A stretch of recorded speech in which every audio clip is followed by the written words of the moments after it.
Hi, I'm Hazel, and this is a guide to the G'huun raid boss in Uldir on normal and heroic difficulty. He's kind of a big worm, but he is the most magnificent big worm I've ever seen.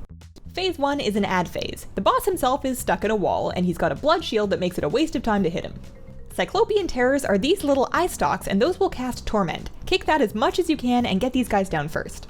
The Dark Young is a bigger dude and he needs to be tanked. He'll do a massive smash which does massive damage as well as a knockback. Tanks will want to use some mitigation for that. At 100 energy, the Dark Young casts Dark Bargain. Everything within this purple ring when the cast finishes gains a stack of the Dark Bargain buff.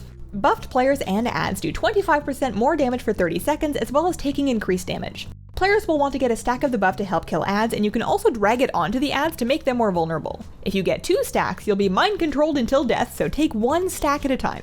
Explosive Corruption is a debuff that will go out onto a few players at a time. After 5 seconds, you'll fire out oatmeal orbs and leave blighted ground underneath you.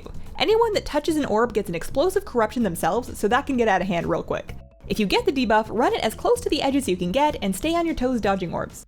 While all that's going on the main floor, designated teams of players are running Titan basketballs up on these side platforms. A Power Matrix orb spawns here and needs to be brought here to dunk it in the Reorigination Drive. They spawn on alternating sides and you need to dunk 3 of them to push to phase 2. Everything about the upper area is designed to make that annoying. So first, once you pick up the orb, you can't pick up another one for 5 minutes. Your raid will need to have a couple different people for running. Second, while you're holding it, you're getting progressively slower until you're just rooted. And third, the path is covered in amorphous cysts that slow you down even more. Just for fun, you're also taking ticking damage from Unclean Contagion while up top. So what do? Damaging the cysts reduces their area, which helps with that. You can throw the orb to pass it to a friend up ahead, and catching the orb does not give you the debuff that stops you from grabbing the next one. You can kinda really erase it. Do note that missing the catch will destroy the orb, so don't be that guy. Making use of movement abilities such as Lockgate, Pally Freedoms, and Warrior Leaps makes this way easier, and in some cases doable by one person. After you dunk the orb, jump down and the next team should go do the same thing on the other side. After 3 orbs, you trigger a Reorigination Blast and move to phase 2. That blast will help you clean up ads, which you should do right away. The boss wriggles out of the wall and now we fight him directly. His Corrupting Bite makes his melee attacks ramp up against the tank. You can do a tank swap to reset that once it starts to get scary. The amount of stacks is yet to be seen, but try starting with about 4. Wave of Corruption will start coming out in this phase. That's a big ring of decay that'll spread out from the boss, and when you pass through it, you trigger a 5-yard AoE. Everyone should keep a 5-yard spread going into that wave.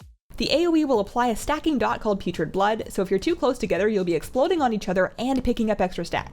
Blood Feast will root somebody, and after 10 seconds, clear the Putrid Blood stacks off of everyone within 8 yards. Then, it spawns a Gibbous Horror ad that's 5% scarier for every stack that was cleared.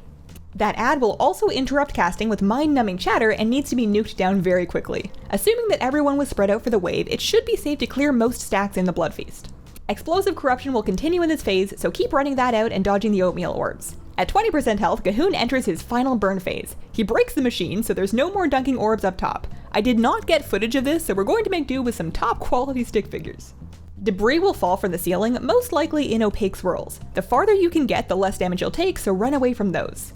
The boss will cast Gaze of G'huun. That's a 2-second cast according to data mining that will fear everyone facing him, so turn around and show him your butt for that. The Tank Chomp, the Corruption Orbs, and the wave will continue. There's no more Blood Feast to drop your dot stacks in this phase, so it's time to blow everything, clench your toes, and finish the fight. That's it on normal. However, there are 2 new things that you'll deal with when you step up to Heroic. So on Heroic in phase 1, you'll also get Blight Spreader Tendrils. Those cast Decaying Eruption, which is a kickable burst of raid damage that you'll want to interrupt. Their energy ticks down, and when it reaches 0, they burrow to a new spot. Kick and kill those.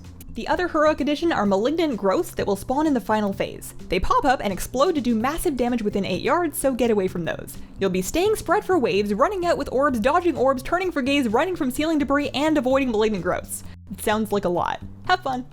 So that is G'huun in Uldir. Thanks for watching. If this video helped you out, please consider leaving me a like, check out my channel and subscribe for more raid guides and other WoW stuff, and have a wonderful, wonderful day. Bye!